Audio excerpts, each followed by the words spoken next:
Welcome to Post Games, a podcast about how and why we love video games. I am your host, Chris Plant, and I am so happy to have you here today because we're not just talking about video games, we're talking about pinball. Speaking of, I have a question, and it's for you, just for you.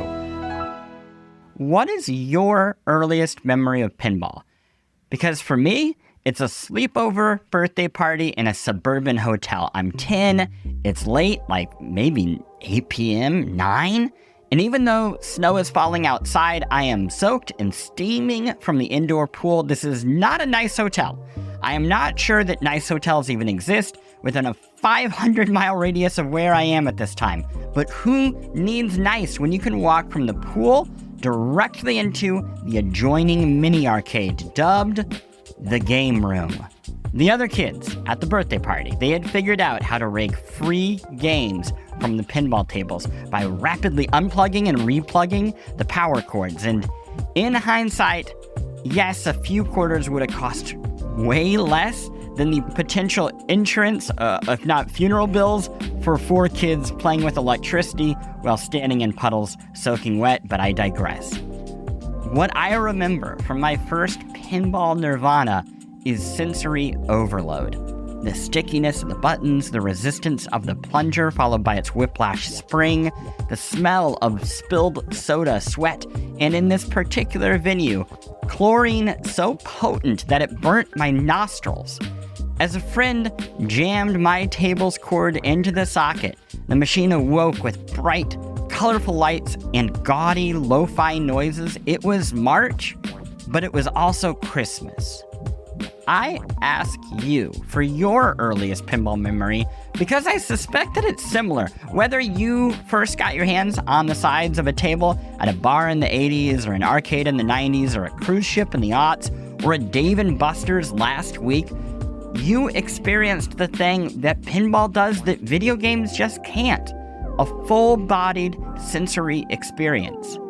Now, as an elder millennial, something I bring up a lot on this show, I know, I caught the tail of the pinball golden age, experiencing firsthand the declining interest in this gaming relic from the days of disco and conceptual rock musicals, and the rising obsession with elaborate video games that, now playable at home, transported players to new worlds. Who needed a wooden table and a steel ball? Who needed a game they could touch and shake and sweat all over? They had Grand Theft Auto. In the aughts, a single American company kept pinball alive. Stern Pinball, run at that time by Gary Stern.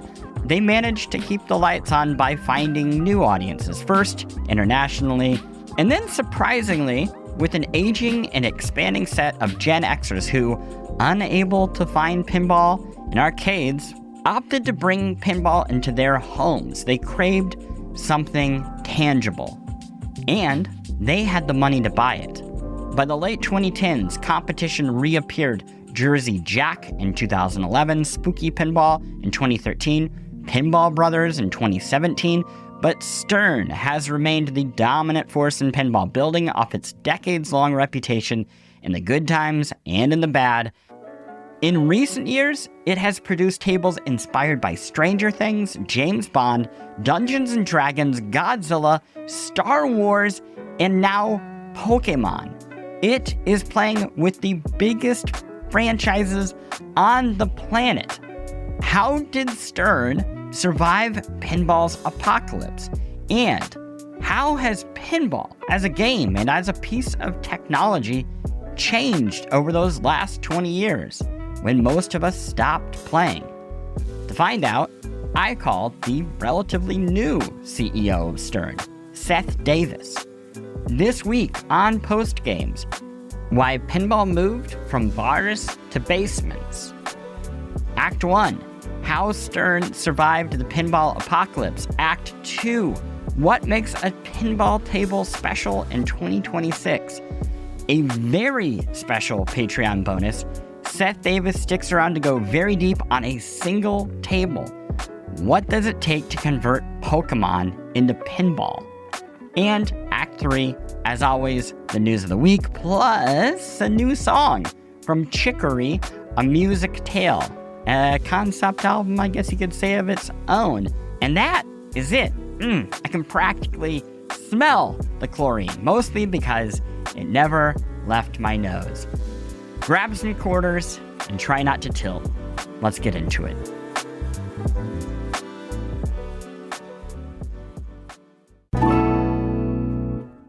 As a video game journalist who has been doxxed, I am constantly preaching the message of maintaining personal digital hygiene.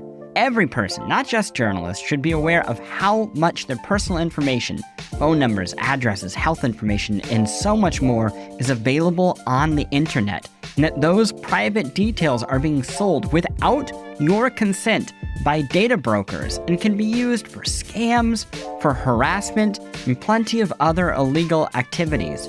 The problem is so big and so widespread that you could lose entire days trying to find who has your info, requesting that they remove it, and keeping these bad parties accountable. That is why I recommend Incogni.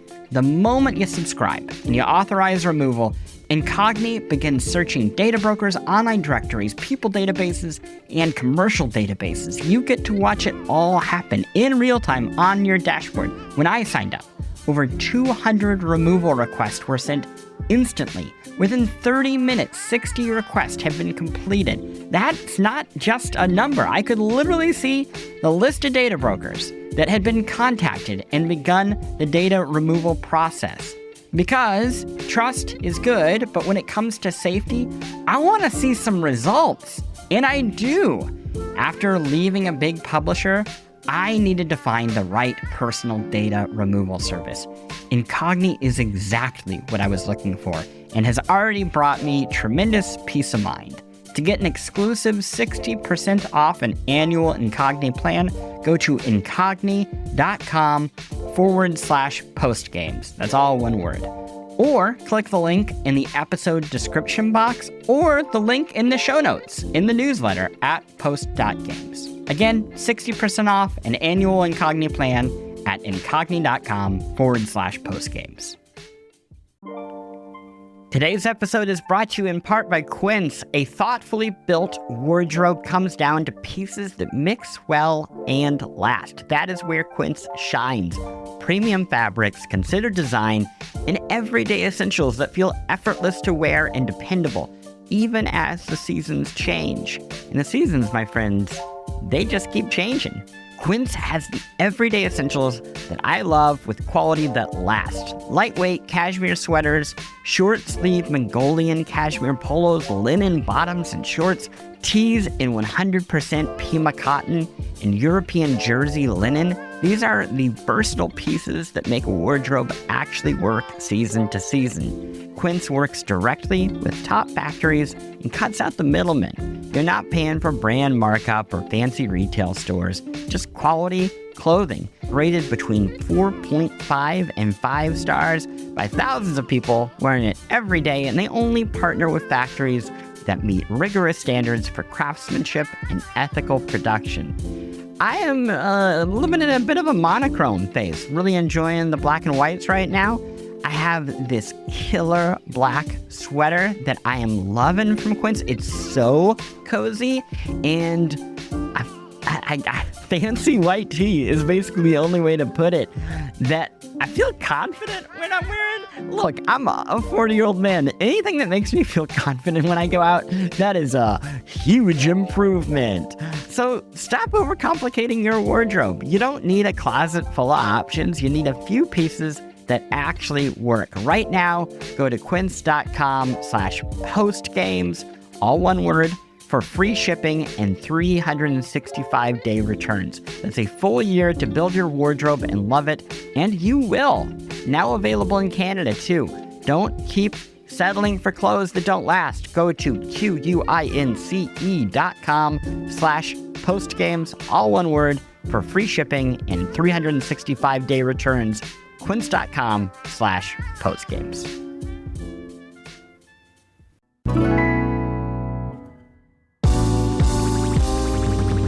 Act 1. How Stern Survived the Pinball Apocalypse. Today's guest is Seth Davis, the CEO and president of Stern Pinball.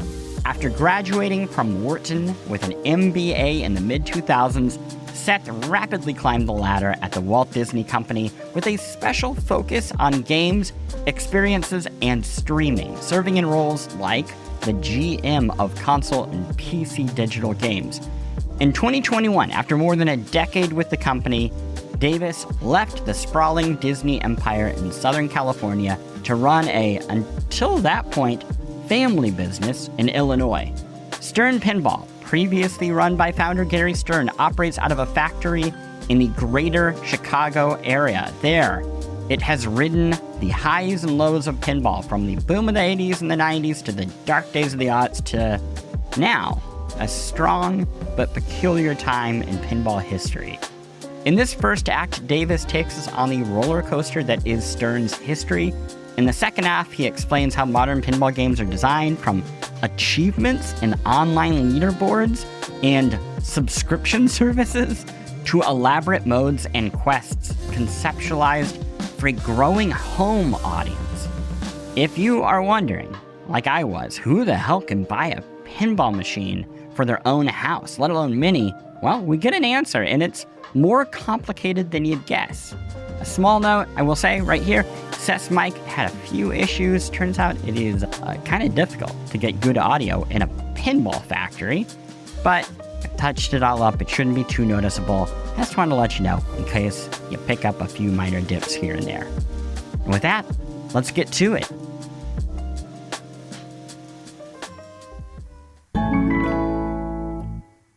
Stern as a company, it changes its name a lot throughout the story, but basically the core company is the same. Gary Stern remains the constant, really up into you. You are the first person to lead the company after Gary Stern. So in late 70s, Stern really gets into pinball. The early 80s come around. We all know what that is. That's arcades. Stern gets into video games. And then basically two things happen back to back. One, video game crash hits in 1983. And then in early 1985, Sam Stern passes away. How did Gary Stern go about keeping the factory open over the following years? So Stern Electronics is actually not the same company as Stern Pinball. So Stern Electronics that Gary and his dad had founded in the 70s, that company actually went out of business in that time period.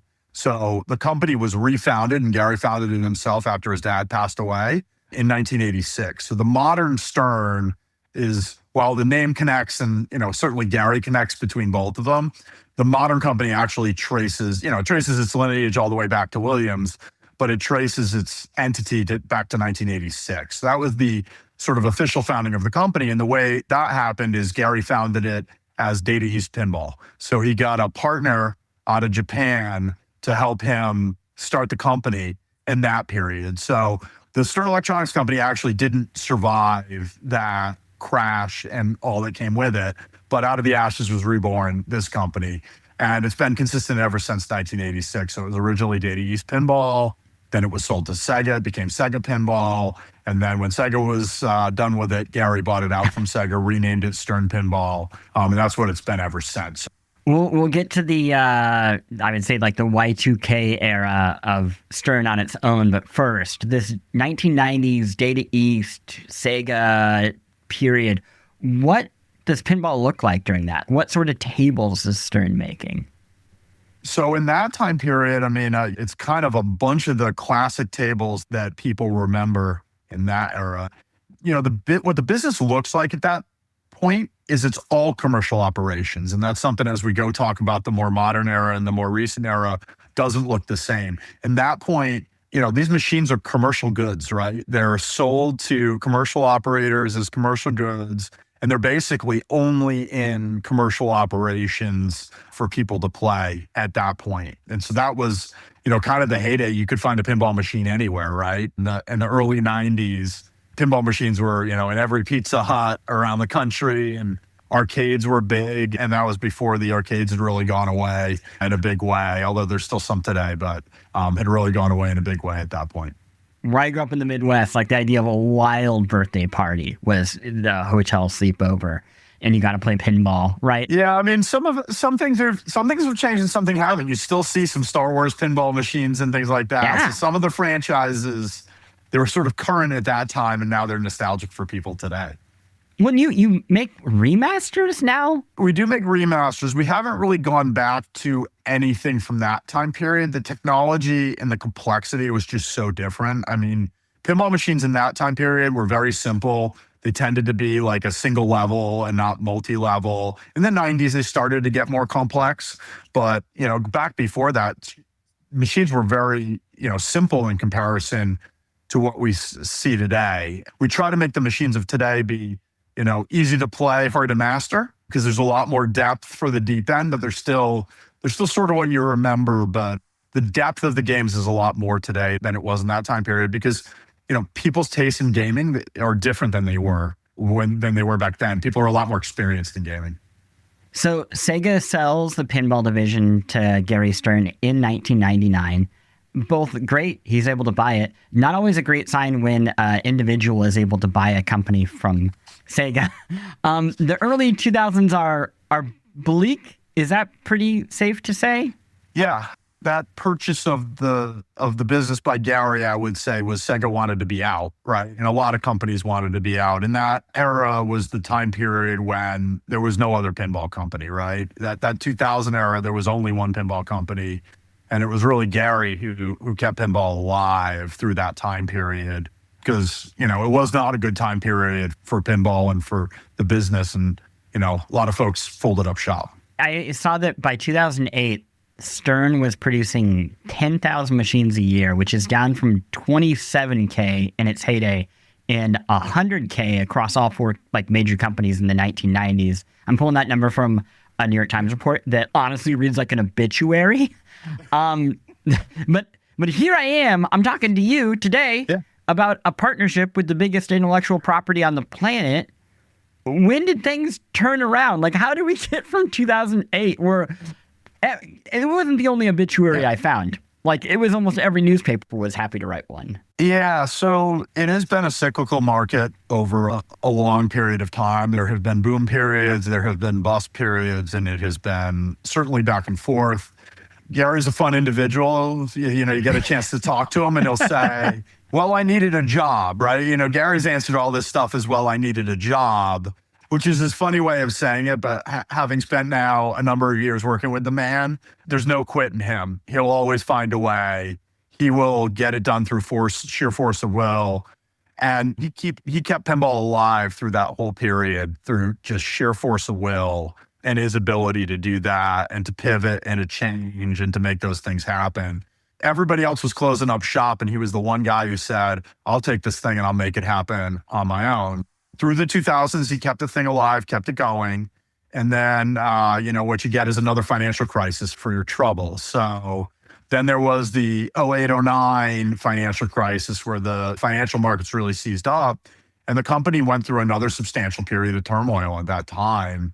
And the company now has two owners. It's Gary, and there's another man named Dave Peterson who came in and partnered with Gary in that time period and helped see the company through. And that's really the beginning of probably the modern era story, is in that 2011, 2012 time period. Sort of right after that was the company started to, bring in some talent, brought in George Gomez and a bunch of other folks, sort of full-time in-house. He had been making games for a while, but full-time in-house, kind of assembled a team. The other thing that the company did at that point, and the other trend that helped us, was the company expanded from being so focused on commercial to also starting to focus on consumer. So over the time period that followed that, the company has now, the majority of our machines go to consumers. They go to people's homes. And that has been a marked change from the business that for 30 years of the company's existence, it was pretty much all commercial. And then the last 10 or 15 years has been much more of a balance between, there's still a meaningful commercial business, but there's a much, larger now home consumer business, because the kid who grew up in an 80s arcade, certainly me, probably you, you grew up in an arcade when you were younger, and now you've grown up and, geez, you'd like to have some of that fun yourself with your family, and you don't want to necessarily have to go out to a bar to do it. and all of a sudden you got a pinball machine in your basement, or 2 or 3 or 4 or many more, as some of our fans do. And that has really changed sort of how the business functions, how we think about ourselves, but also even the games we make, right? You got to sell a game that somebody wants in their basement and that they can play for hours and hours on end. Part of why we're talking about this and we're talking about these properties is over the past 10 or 15 years, that consumer business has just grown dramatically. Really has. We're going to dig into how the games themselves have changed a lot in just a moment. But I want to get into the numbers here, because in 2008, half the machines went to private collectors and 40% shipped internationally, which at the time seemed like a lot. How is it today? What are we looking at? I would say today we're looking at about 70% of the games go to homes, if not a little bit more. And the international portion has probably shrunk in percentage a little bit, only because the growth in North America has been so strong. So I wouldn't say international is any smaller than it was before. It's just the growth in North America has just been really strong. I'm showing my bias here. I have lived most of my adult life in New York, in Southern California. So both money and space don't exist. Who are the people who are buying not just one pinball table, but I guess multiple pinball tables? Because these things cost $10,000 to $15,000. Is that about the right number? We've got 4 models these days. So the most inexpensive one, we've been doing some games at Costco that you can get for about $4,800. That's our home edition. Then we have about a $7,000 pro edition, a $9,700 premium, and then our limited editions are $13,000. So that's kind of the range of options available to people. And in terms of who's buying them, I said it's the 80s kid grown up. And, where are they putting them? Certainly, you've got space constraints in some places. There's other places where you don't, right? Chicago, people have, as long as they're not downtown, they've got space if you're in the suburbs. And every one of these places has suburbs. And I grew up in rural Missouri, and every basement is perfect for this. So that's the thing. If you've got a basement, you almost fundamentally got in space. So at least the colder areas of the country pretty much all have basements. So, in terms of who's buying them, there's certainly wealthy individuals that buy a lot of them, but you'd be surprised that it's not just that. We've had some funny articles that people have written where they've tried to go with, grandiose headlines of, it's for these people or that people. It's not really true. I'd ask you to think about anybody you know with a hobby. Think about people you know who like cars. Think about people you know who like motorcycles. Think about people you know who like season sports tickets to events. Any one of those things, if you looked at the sticker price on it, you would say, wow, that's a lot of money they're spending on any one of those things. But it's a product that there's nothing like it. It's got a community around it that really bands together around these products and plays together and spends time together. And the other thing is that these products, our pinball machines, hold their value almost better than anything else, certainly better than most cars, certainly better than all of those things. So a lot of folks we find in the space, they'll buy these machines, they'll buy a certain number of them, and then they'll trade a machine out to buy another machine and bring a machine into their location. So for a lot of the folks that, let's say, have 3 or 4 machines, they'll cycle some of them so that, their net cost of getting a new one isn't nearly the full sticker price to kind of do that. And it's something that they identify with, that they find fun, that they have this piece of both game and art that they own themselves, that they have, that they can show to their friends and family. And, we got lots of gamers in the world now, and that's something that's changed over the last 30 years, right? The baby boomer who owned a house wasn't a gamer. Their kid was a gamer. Now the Gen Xer that owns a house is a gamer, and so are their kids. And so it's something to enjoy. And there's so many gamers in the world. As awesome as your Xbox is, it's a $400 box that sits under your TV that everybody on the block has. And a pinball machine is something special and different that people really can kind of bond over and enjoy. Well, let's take a quick break. And then when we come back, we'll talk about actually making these machines right now, including how you decide who to partner with. I mean, deciding to partner with Pokemon, that's a pretty easy decision, but we'll talk about the rest. This episode is brought to you in part by Factor. You got the cold days going right now. You've got big things to accomplish this year. You have no time to cook. Well, don't worry. Factor makes eating healthy easy with fully prepared meals designed by dietitians and crafted by chefs. So you can eat that tasty food, you can feel good, and you don't have to plan or cook or any of that stuff. I personally recommend right now the Parmesan and sun-dried tomato chicken penne. It is delightful. You got the green beans, you got the pearl onions. It's so good because they have quality functional ingredients, including lean proteins, colorful veggies, whole food ingredients, and healthy fats. You got none of the refined sugars or artificial sweeteners or refined seed oils, the stuff that you don't want. You just feel good eating Factor. And you have so many options, 100 rotating weekly meals. If you prefer high protein or you want something more calorie smart, maybe you like Mediterranean diet or GLP-1 support would help, or you just want some ready-to-eat salads, they've got it all. Always fresh, never frozen, ready in about 2 minutes. So again, no prep, no stress, a delight. I have been eating Factor meals for a long time now. And, just not having to be stressed, that could be a lot. The fact that these are delicious meals, that's the cherry on top, my friends. That's the good stuff. So head to factormeals.com/postgames50off and use code postgames50off to get 50% off and free breakfast for a year. Eat like a pro this month with Factor. New subscribers only, varies by plan, 1 free breakfast item per box for 1 year while subscription is active. Ever get so caught up in a new game or deep dive into gaming culture that you look up and realize you forgot to eat? Marley Spoon gets it. Life moves fast, and meal planning can fall apart. But eating well doesn't have to be complicated. Marley Spoon sends chef-designed recipes and fresh ingredients right to your door, so you can cook something great without overthinking it. Whether you're in the mood for a quick bite between matches or want to try something new after a long day, there are over 100 recipes to choose from every week. From classic comfort food to fresh, balanced dishes, Marley Spoon fits your schedule and your tastes. Go to marleyspoon.com/offer/pod45 for 45% off your first order and free delivery. That's right, 45% off your first order and free delivery. That's marleyspoon.com/offer/pod45. Act 2. What makes a pinball table special in 2026?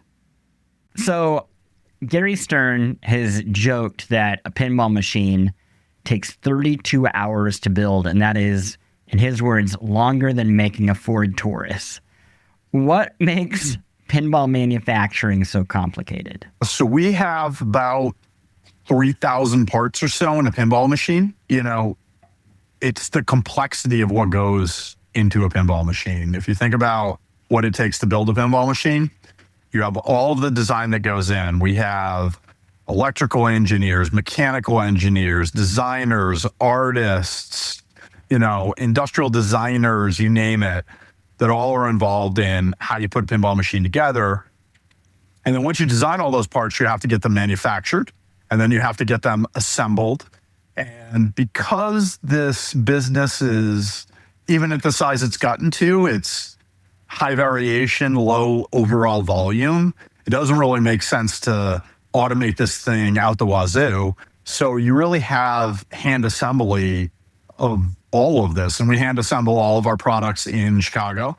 And so that's some of the love and attention that goes into it. The other thing is no one in their right mind would ever assemble a product based on wood. No mass production or manufacturing is assembled based on a product with natural variation that can have all sorts of flaws. We've got a quarter mile worth of wiring in these things. We've got all of this different stuff that has to come together. And that's the magic of it. That's the beauty of it. It is also the complexity of it. I mean, you mentioned the wood. You are building things that are designed to beat each other up. Like, it is a steel ball that hits things over and over and over again. It's a thing made of wood that sits often in a bar where people are going to put their beer on it and bump up against it, or maybe even just outright tilt it. How do you QA real-life physical materials and physics? What is a setup for that? So a couple different ways. One advantage we have is we've been doing this for a while. Every game we make retains elements of the prior thing. So we have cabinets. We actually just did a redesign on our cabinet, but we have a lot of experience in what the cabinet that the game goes into should be like, what kind of legs are reliable enough, what CPU should go into this, how the back box should function. So if you think about our platform overall, there's a bunch that is consistent game to game. Now, the playfield itself changes in every game as we go on. So when we talk about the playfield and we think about the playfield and QAing all of that, we have a room in the building that goes by a few different names, but sometimes it's called the banging clack room. Sometimes it's called some other things, where we actually put products on life test. And you have to wear hearing protection to go in the room because there's stuff just banging, banging, banging all day long. And we life test lots of our different pieces and parts and fixtures. Once we've done all that, we do what are called whitewoods. We call them whitewoods because there's no art done yet, so you don't have any art on them. They're just kind of versions of the game that the team can play with and play through. Then we'll go from the whitewoods to design validation versions, then to production validation. And through each one of those steps, we'll test those playfields in those games for functionality. Do the shots feel like they're supposed to feel? Are the mechanisms reliable? And then once we've done production validation, we'll do a bunch of the games and bring them around and let everybody bang away on them to try to test for any flaws or issues that we might have. I want to go back to something you said earlier about it mostly being a hobby that exists in people's basements and their homes now. How does that change the way a table is designed? Because I think about the difference between arcade games and console video games, right? An arcade game is meant to eat quarters. It wants to get you kind of addicted into a loop, but it also wants to keep you moving so that new people can come in and play the machine. Is that similar to like how pinball has evolved? Is it changing the actual gameplay? We have a real balance to do on those. When you think about arcade games back in the day would eat your quarters and you play them, a lot of those arcade games got replaced by home available games and they got deeper and they changed, right? Nobody was making a 100-hour-long game in an arcade, right? Then you get games home and you get RPGs that are 100 hours long. The games that stayed in the arcade tend to be racing simulators and these larger-than-life things. For some folks, and there are some folks that do take these things home and have them at home, when you get them home, the challenge that you find with them is there's really only about a half an hour of gameplay in most of them. 20 minutes to a half an hour of gameplay, right? When you're there putting quarters into it, it's hard to stack up successfully those 20 or 30 minutes, but you get them home, you can do that. If we only had 20 or 30 minutes of play in a pinball machine, it wouldn't be very satisfying to have at home. Let's just say that. So pinball machines, we want you to have fun when you put your money in. You want to see the lights. You want to see what you recognize. You want to see what you enjoy. We would love for you to get close to a multi-ball or get a multi-ball very quickly so you feel the fun and frenetic action that you might have. But we also don't want you to be like, well, that was the whole game experience. Why would I need to buy or have this thing? And so part of how that's typically done in a lot of our games is there's a lot more game theory and modes. You know, the goals in games 20, 30 years ago were relatively simple. It was like one layer of gameplay. Now we've got modes and we've even got mode stacking. We've got ways to pursue maximum score. And if you stack this mode with that mode, you can double up your scoring. And so there's theory around that to the point where there's even guys that play in tournaments, and pinball's got a great tournament scene where people are playing. And some of it's about your ability to hit the shots, and some of it's about how you strategically work your way through the game. Above and beyond that, we've now got with Insider Connected achievements. And so anybody who's played an Xbox or a PlayStation knows what achievements are like. And what we find is actually a lot of the younger generation are more into the achievements than they are into the score maximization strategy. So the older age range tends to be, and I've played pinball for years, it's all about my score. Let me maximize my score. The younger age ranges tend to play for, I want to get all the achievements in this game. I want to realize all the different challenges this game has to offer me. I mean, when you say achievements, I immediately think of online gaming. How online are these machines? Are you issuing, I guess, achievements or quest updates or things to machines? We are. Since right about the time I joined, so a little over 4 years, all of our games have shipped with Insider Connected enabled, which means they connect to the internet. We've also shipped kits to retrofit older games. Most of our games for the last 4 or 5 years have all been internet connected, and usually those get connected by the people who get them. And so with that, we download and update code. One of the things that's been a fun part of Pinball is that the code that the game ships with initially still gets updated and changed, and we add more fun things. We make tweaks. So we do all of that, and we want everybody to have a great experience. We like for those games to be online and updated so that everybody can have the most current and full experience with all the different things that we've released. I want to dig into the people, again, who are buying these. We're seeing a growing gap between the lower and middle class and, I would say, the very rich. And that has obviously meant a lot for like luxury items. Is this good for pinball as a luxury item, or is it bad for growth of the hobby? What does the economy right now mean for pinball? We have a very unique offering. We live at both ends at the same time. You know, to own one of these products at home, you generally have to be a homeowner to want one of these things. And very few of these are going into apartments. There are some, but it's not very common. Typically, you've got to be a homeowner, which puts you fundamentally in a certain categorization there if you're an owner of the game. That said, while most of the machines go to people's homes, most of the gameplay is still in commercial locations. And I can't think of another product that you might say, oh, hey, this is sort of a luxury product that you can play for $1 or $2 on the street down from your house. And that's the thing. Pinball has a way to be accessible for everybody. And so by having both a home audience and a commercial audience, that's been one of the things that's been advantageous for the business is sometimes things tend in a home direction, sometimes they tend in a commercial direction. Either way, we've got offerings in both places. So that helps everybody. So yeah, I would say this is a more premium product, certainly for your home, but in a commercial location, this is entertainment like anything else. And it's probably more cost effective than most other entertainment. For those different products, like what is the difference between the home edition and like the very top tier edition? I'll first answer sort of a question you didn't ask, but you know, we make the same game for the most part for both audiences, right? One of the challenges we have to accomplish is this game profitable for somebody to use in a commercial location, but also fulfilling enough for a home user to want to have it in their basement for years? That's a game design challenge that our team deals with all the time, is how do you do both of those things at the same time? Because the incentives are not 100% the same in all cases, but we serve both of those needs.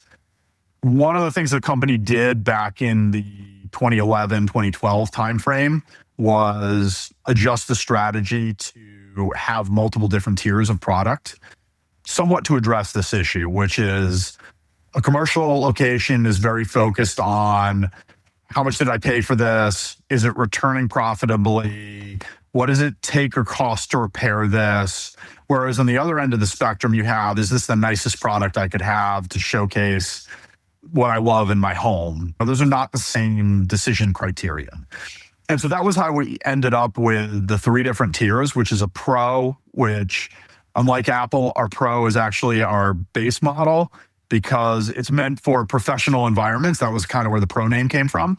The Premium is notionally meant to be the primary game that a home buyer, like a buyer for home, would buy because it's got additional gameplay, features, and functionality. So I know we're going to talk about Pokemon in a second, but to use that for an example, you've got an animated Pokeball on the Premium that is not on, that actually sort of catches the ball underneath the ramp on the Premium. It doesn't do that on the Pro. It doesn't move. The ball isn't caught. It just kind of goes through that shot. You've also got Pikachu's head moving. You don't get Pikachu's head moving on the Pro version. So the animation is not quite the same. There's also a magnet and some other features. So there's some gameplay differences between the Pro and the Premium. If you want all the bells and whistles and all the gameplay and all the animation and everything that comes with that, you want a Premium as a home buyer. And then at the high end, we do a limited number of limited edition games. And that's really for the collector audience that wants a game that's got all the bells and whistles. So that'll have a shaker motor, additional lighting. Some of our games, we do foil sides or upgraded sides. We also do a mirrored back glass.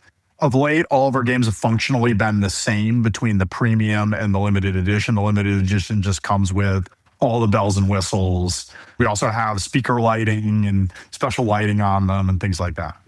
How do you find new intellectual property? Like, what makes a good match for a Stern pinball machine? We want to get all the audiences we just talked about. So I need a Gen Xer to be like, I love this franchise. I want this to be in my basement.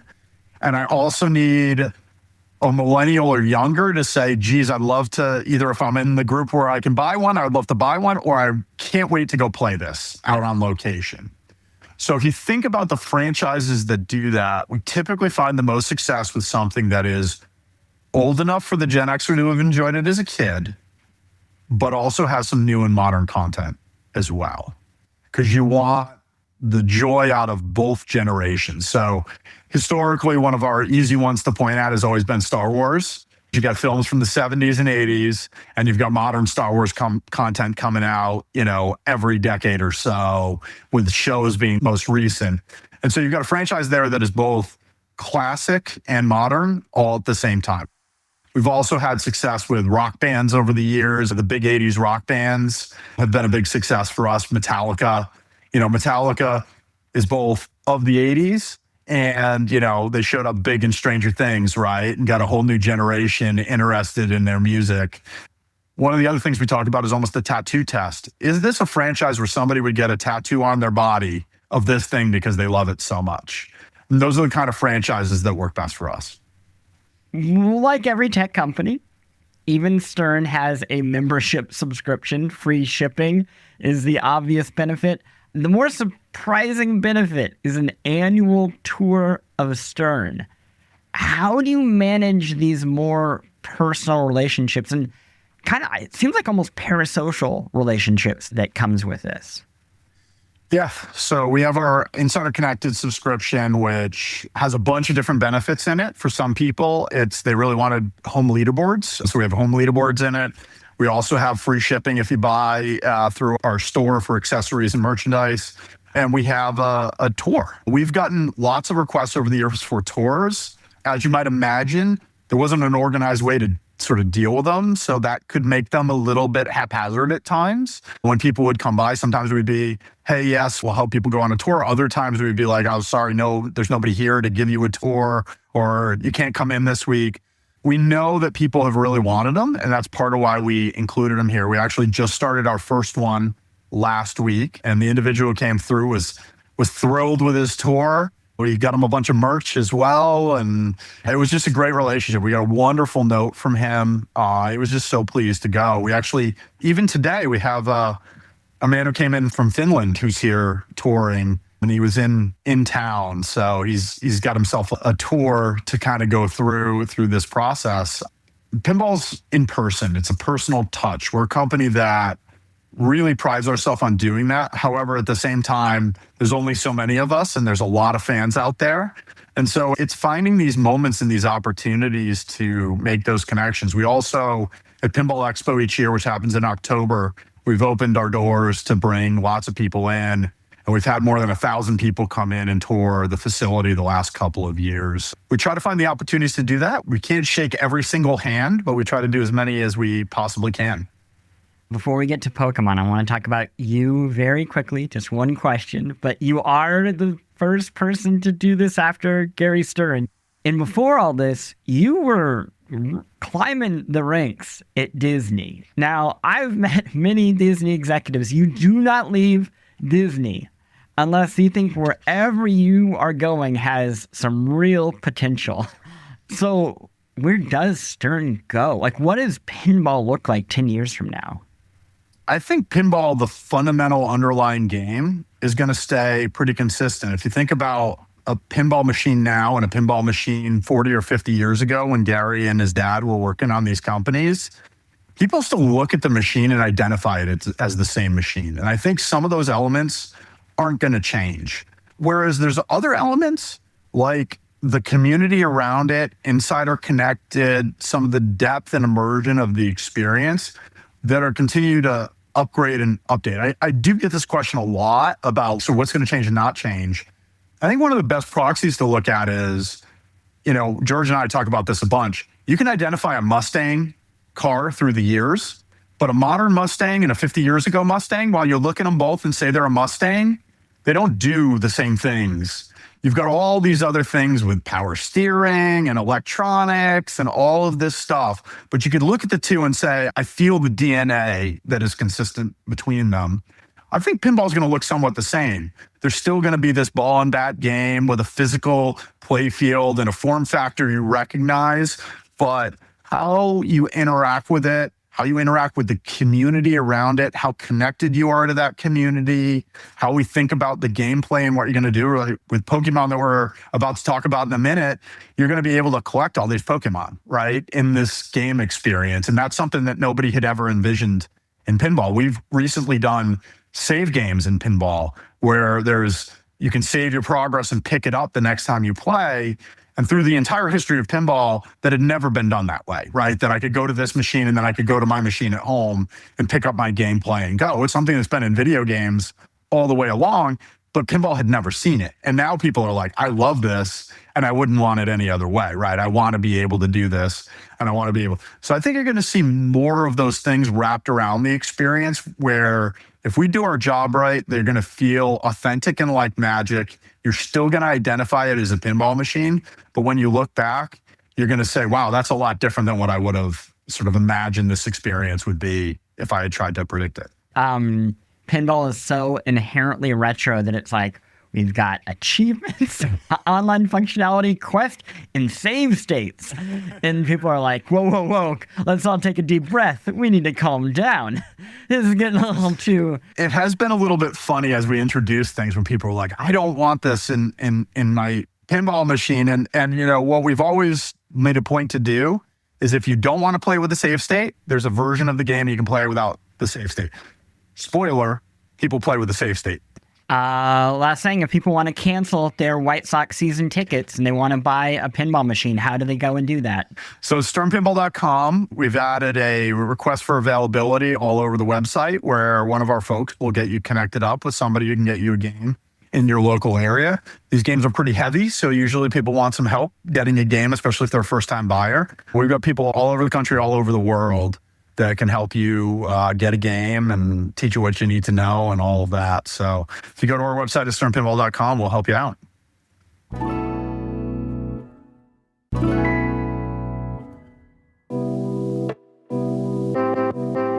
Patreon bonus, converting Pokemon into a pinball table.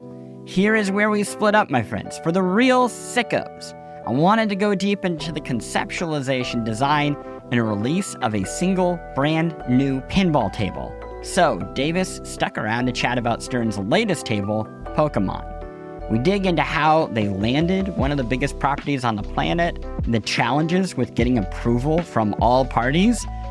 There are so many cooks in the kitchen when it comes to Pokemon, and a bold and ultimately and understandably killed idea to release limited edition blind box pinball tables that would have cost over $10,000. It is such a fun conversation, and it sounds like such a fun table. I will tell you in the end how you can go and check one out for yourself. For everybody else, I have plenty more show for you, so don't worry, you'll absolutely want to stick around for the news of the week, along with a killer song from Chicory, a music tale, so let's split.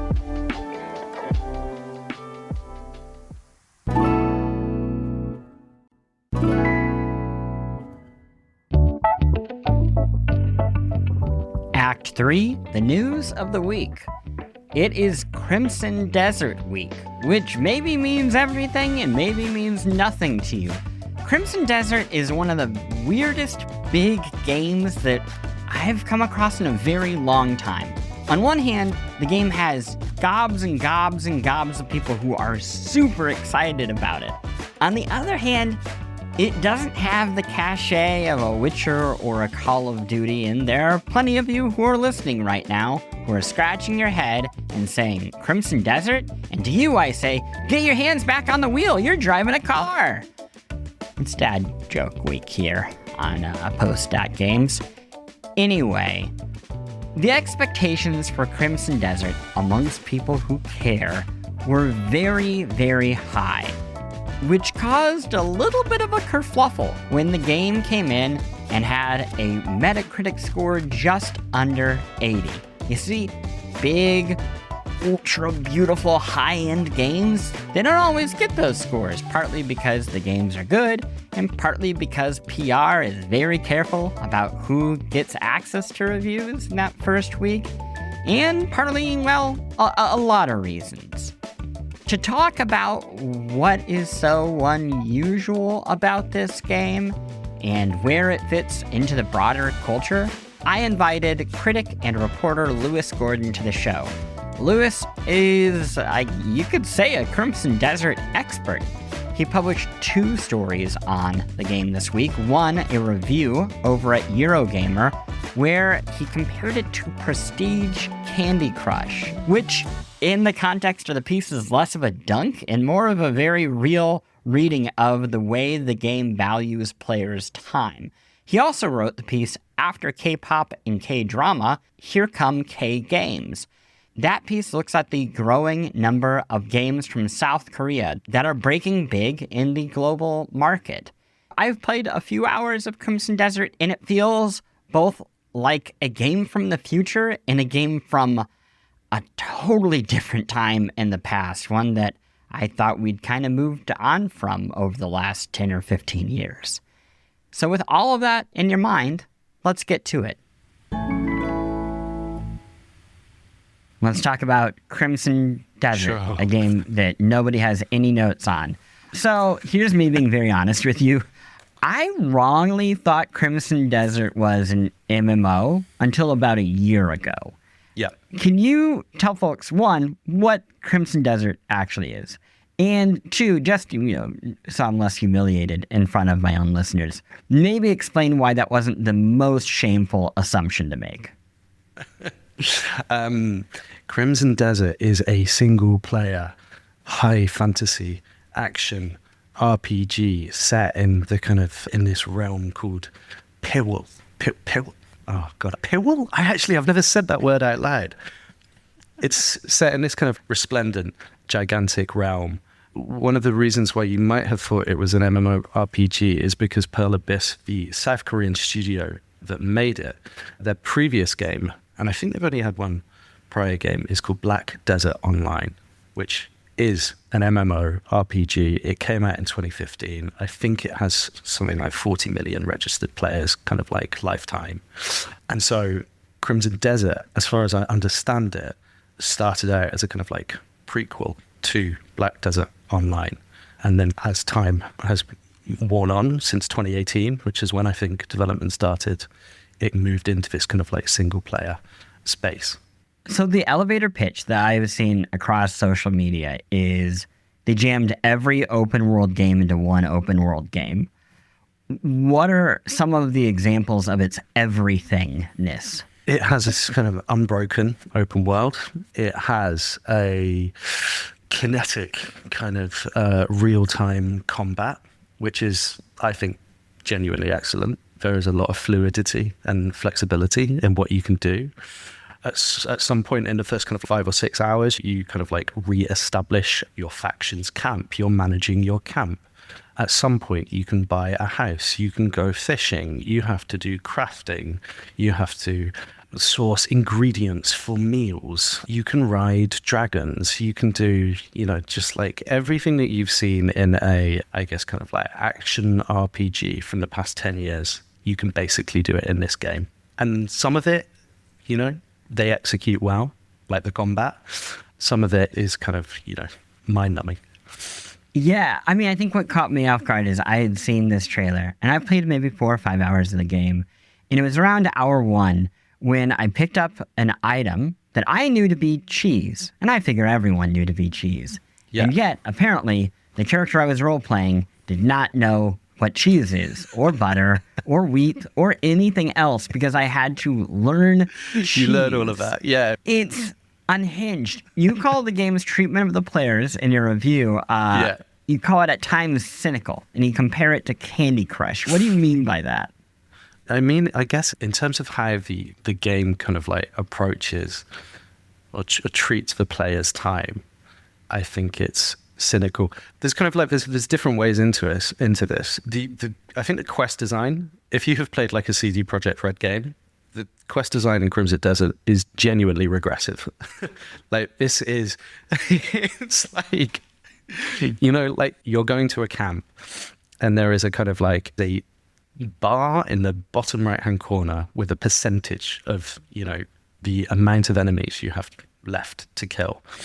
And sometimes these enemies, you know, they represent like 0.1% of something. So you're there for like 25 minutes just kind of slicing and dicing your way through these kind of like foes. That's one example of a kind of quest. Another example is one of your kind of like party members, this kind of like guy called Marius who's been injured. He will tell you where he's heard rumors of other party members where they are. And all you do is you literally go to that spot in the map. There is like a 45-second cutscene of Cliff and the boys getting back together.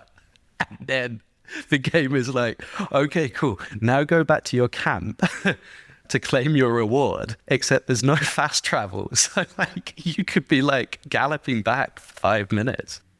So the MMO influence is still there. Absolutely. I guess that's kind of the big pitch for the game, is it gives you this kind of life-devouring kind of MMO RPG kind of like experience, but in this kind of like resplendent kind of like single-player AAA wrapper. I mean, it is ravishing. There's no doubt. It's a gorgeous game, but it is just much of it. It's just like intensely banal.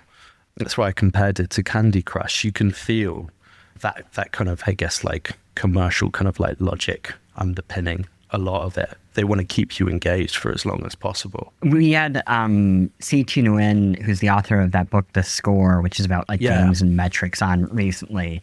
And while playing it, I just kept thinking about that idea of, is this designed for me to experience play? Or is it designed for me to pursue filling the bar?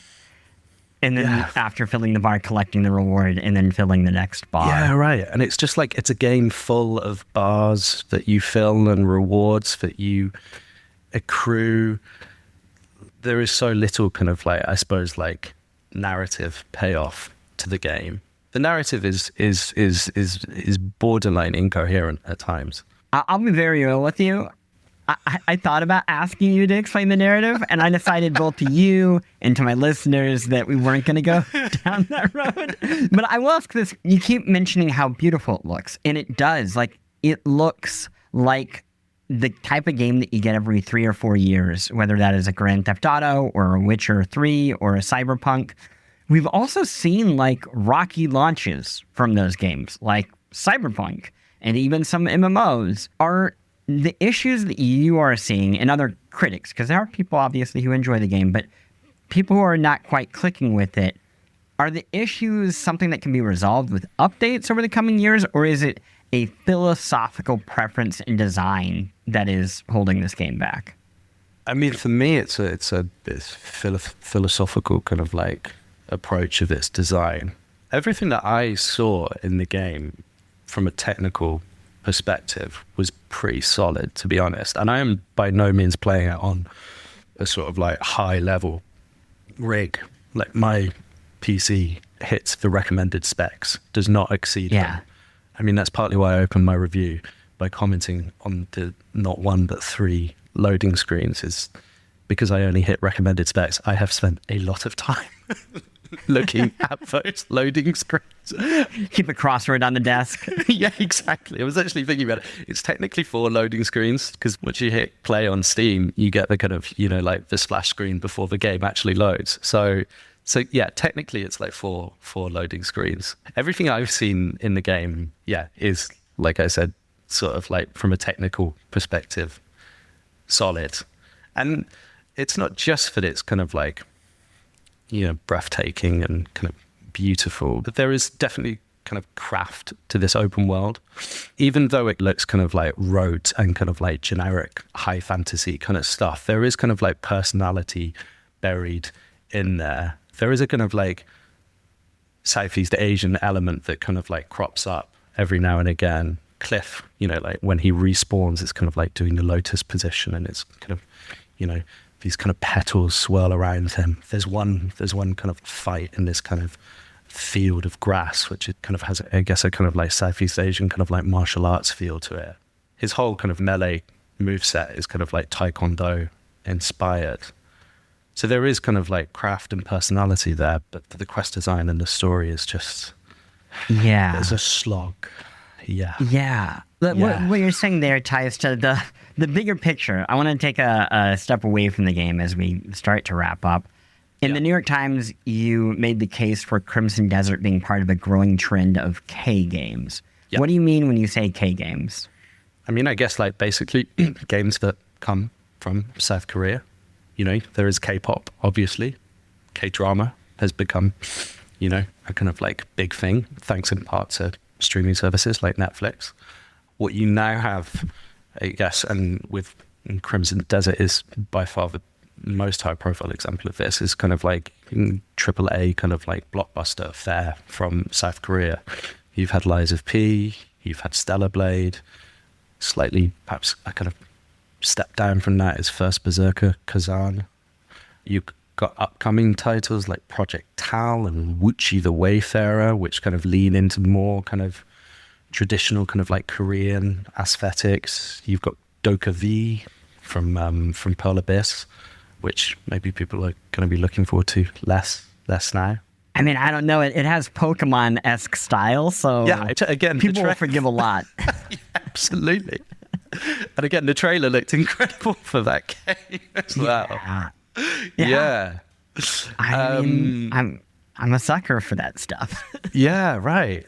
But then also, Korean money's been swirling around the games industry for, a minute. Like PUBG by Krafton, David Diver by Nexon, Callisto Protocol by Krafton. I think maybe people have forgotten that Arc Raiders, the studio that made that, Embark, is actually owned by Nexon, South Korean kind of video game company. But you have these kind of this wave of titles, kind of like these South Korean game makers really going for that kind of like big kind of blockbuster console experience, which also represents a kind of like shift in taste in Korea itself. There is a shift towards kind of like towards the console market over there. I have one last question for you. And this it's a long walk for a small glass of water. So please humor me.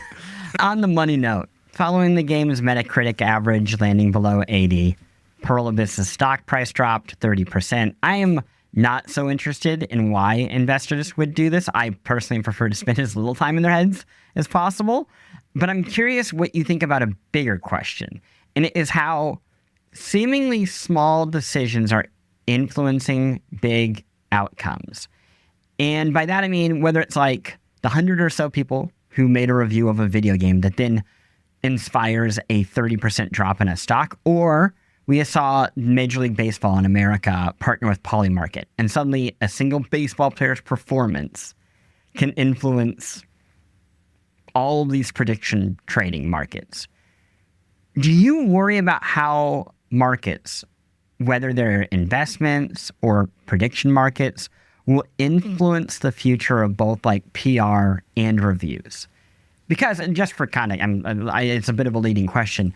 I look at this, and if I'm a company and I lose 30% of my stock value off of reviews, my first question would be, what do we do about reviews? Not what do we do about our games? Yeah, I mean, I guess, there's part of what Pearl Abyss have done is, they've already tried to kind of like manage they've already tried to, what am I trying to say?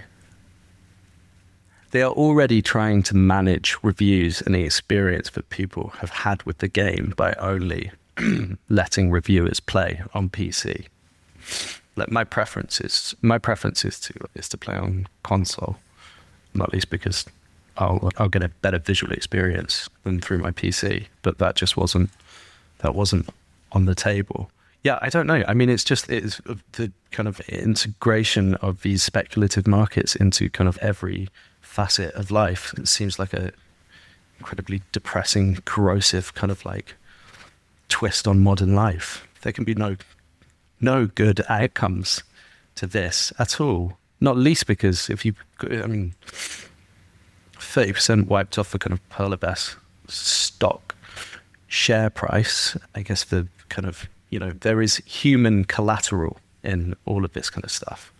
And, I guess what really hit me when I saw that, and again, this is mostly therapy for myself. That's why it's always the final question, is I immediately wondered, what is going to happen when Polymarket has what is the Metacritic score going to be for Grand Theft Auto this fall?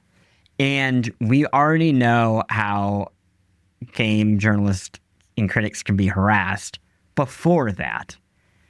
What do we get on the other side of that? I am very curious what sort of gloom that puts over criticism from not every critic, but a certain type of critic in the future. Yeah. And I guess these companies already kind of, well, there is one school of thought that these companies kind of already wield, I guess, fandom in a kind of like problematic, toxic way. You can't imagine speculative markets are going to help in that regard. Yeah. I'm not sure they've helped really anything, and that seems especially terrible. Oh, yeah, absolutely. Cool. Well, thank you for telling everyone about Crimson Desert, what's going on with it, all of this stuff. My pleasure. Also, thank you for giving me at least 5 minutes of free therapy.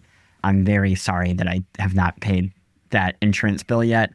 Where should people find your work? People can get me primarily on Blue Sky at lewisgordon.bsky.social. Come and say hello, please. It'd be nice. I love it. Thank you so much.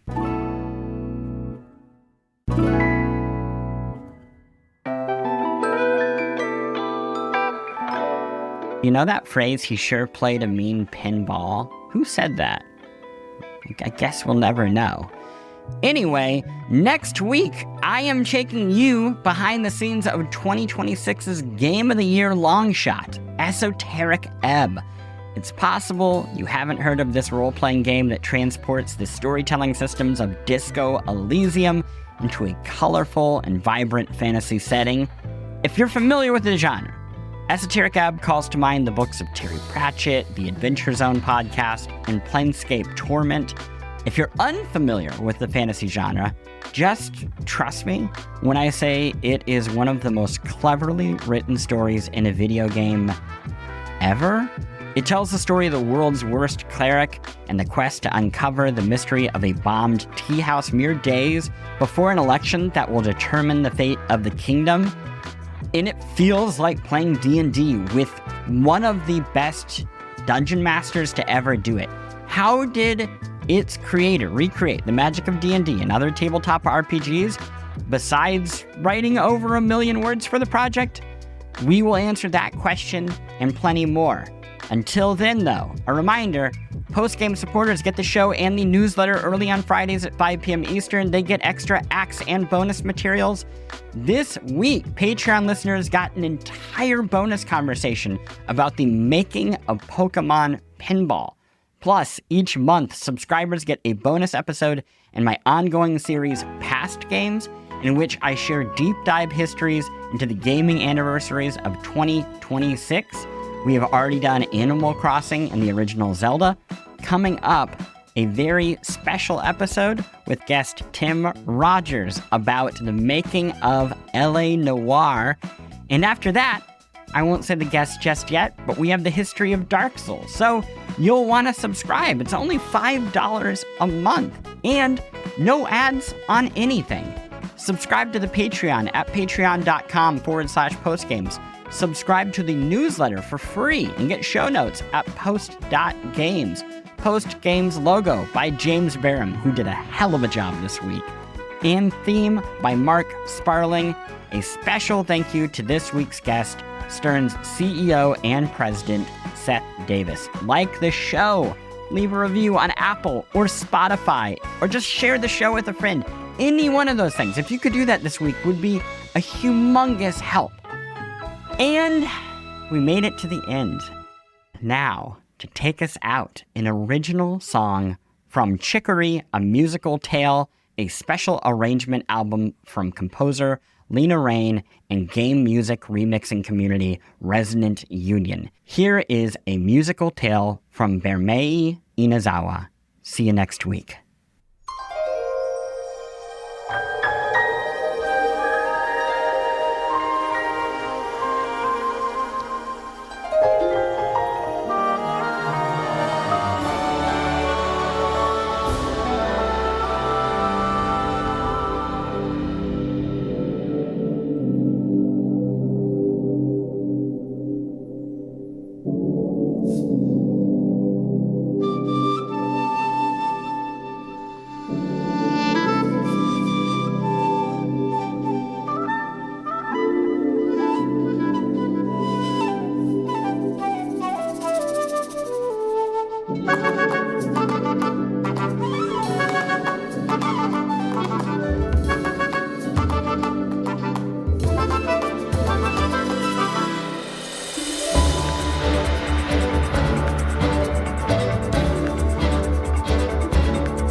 Hey everyone, this is Natalie. And this is Charlie. We're from the podcast Exploration Live. It's really funny. It's really good. It's really, really very good. And now we have a YouTube channel to go with it. That's exactly right, Natalie. You can watch full video episodes of our podcast Exploration Live at youtube.com/Exploration Live podcast. That means that in addition to the audio component, you're also getting a video component. Exactly. Where you're seeing our reactions, what kind of clothes we're wearing, and there's a whole suite of dynamics and physical expressions that you can really only get from a full video. Body language experts to the front. Exactly. So come check out Exploration Live, either audio or video. There's no championship league for small business owners, but if there was, you'd be at the top of the standings. Because going pro with Lenovo Pro means you've got the winning formation, one-on-one advice, IT solutions, and customized hardware powered by Intel Core Ultra processors help you stay ahead of the competition. Business goes pro with Lenovo Pro. Sign up for free at lenovo.com/pro. Lenovo